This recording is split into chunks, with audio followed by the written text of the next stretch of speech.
소설로 쓴 동서행사 1, 2권을 저술한 김종서입니다. 지난 9번째 시간에서는 인류 문명의 발생지 4대 문명 중에서 인도 문명에 대해서 말씀드렸습니다. 석가모니의 불교의 발생과 이를 진흥시키고 주변의 국가에 전도한 아소카 왕에 대해서 설명드렸습니다. 이번 10번째 이야기에서 다룰 인류의 4번째 문명, 동양의 중국 문명은 기원전 1000년 전 주나라 시대에 꽃피었습니다.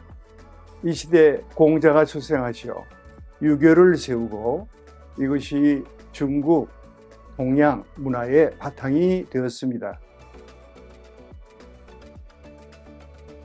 중국도 역사의 신화시대 사망오제를 지나 최초의 통일국가 하나라가 건립되었는데 이때가 BC 2070년이니까 4000여 년 전입니다. 그러나 역사의 실제성이 인정되지 않아서 그 후 BC 1600년경 설립된 은나라 또는 상나라가 최초의 역사적인 근거가 있는 중국의 통일국가로 보고 있습니다. 은나라의 수도 은호에서 대량의 갑골 문자가 발견되었습니다. 이것이 중국 한자의 기원이었고 역사가 존재했다는 확실한 증거가 되었습니다. 기원전 1046년에 나라다운 나라 주나라가 성립되었는데 당시에 군사 행정력으로 큰 나라를 직접 통치하기가 어려워 이를 나누어 유력한 신하들에게 자치권을 부여하는 봉건 제도가 실시되었습니다. 이 제도는 중세 유럽에서보다 1500년 정도 앞서 실시된 것입니다. 이렇게 많은 나라가 생겨난 것은 주나라가 300여 년이 지나면서 중앙의 통제 능력이 약해져서 발생된 중국의 독특한 정치적 사회적 현상이었습니다. 주나라의 봉건 영주들이 제각기 독립해서 왕으로 전환되면서 수많은 작은 나라들이 자주권을 가지고 경쟁적으로 나라를 발전시키고자 하였던 것입니다. 이 시기를 진시황이 전국을 통일할 때까지 그리고 공자가 활약하던 시기를 춘추시대 공자가 사후 죽고 나라들이 본격적으로 싸우던 전국시대로 구분하여 이를 합해서 춘추 전국시대라 불렀습니다. 시간이 가면서 춘추시대의 5나라를 춘추5패라 하고 전국시대에는 비교적 큰 나라 7개를 전국 7웅이라고 불렸으며 이들이 결승 리그를 벌려서 진나라 진시 황제가 통일한 것입니다. 사회적으로는 제자백가라 불리는 많은 사상가들이 제각기의 사상과 철학이 있었습니다.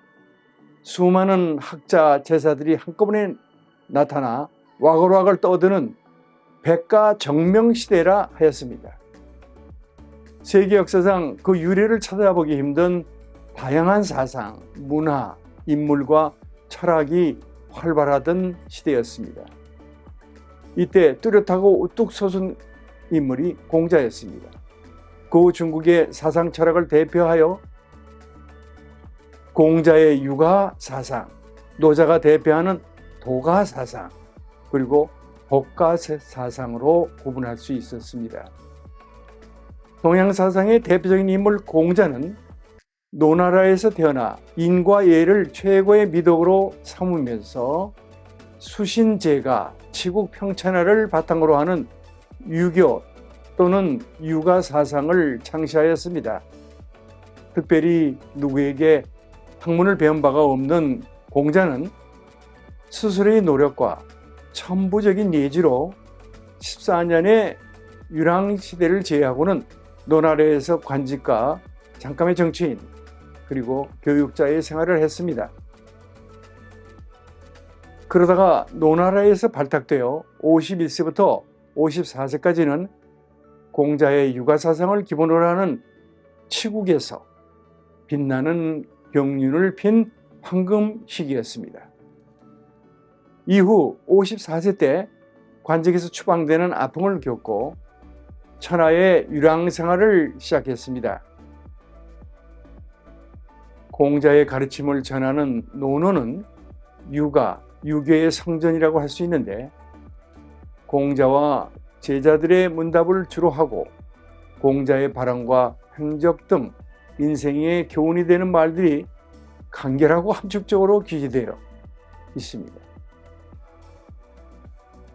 그리스도교의 성경, 불교의 불경 등 종교의 가르침과 비교한다면 미래세계, 신적 초자연적인 신비적 내용이 아니라 현세적 합리주의, 인문중심의 내용을 중점으로 하기에 본질적으로 종교와는 다릅니다.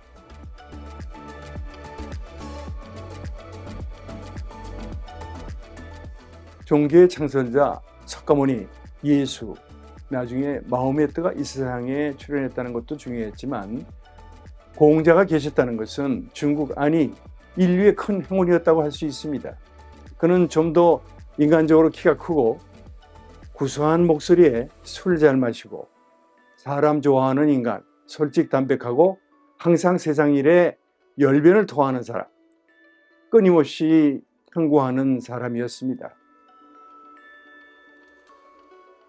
유가 유교에 대해서 도가는 노자에 의해서 창시되었습니다.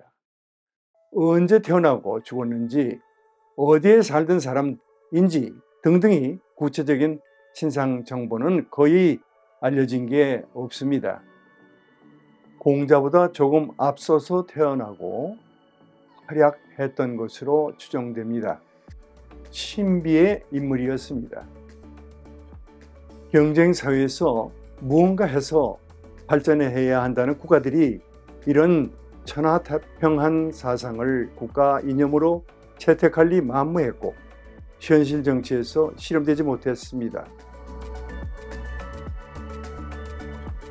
다만 일반 사회에서는 인기를 얻어서 공자의 유가 사상과 함께 오늘날까지 동양 사상의 양대 축을 이루고 있습니다.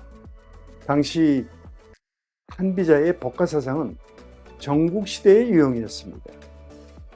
진시황의 중국 통일은 법과 사상이 있었기에 가능했다고 할 수 있습니다. 이번 시간 10화에서는 고대 문명, 중국의 하은주 삼국의 역사, 그리고 춘추 전국시대에 걸출한 동양의 사상과 공자에 대해서 이야기했습니다. 이제 다음 시간 11화에서는 진시황의 중국 최초의 통일에 대하여 이야기하겠습니다.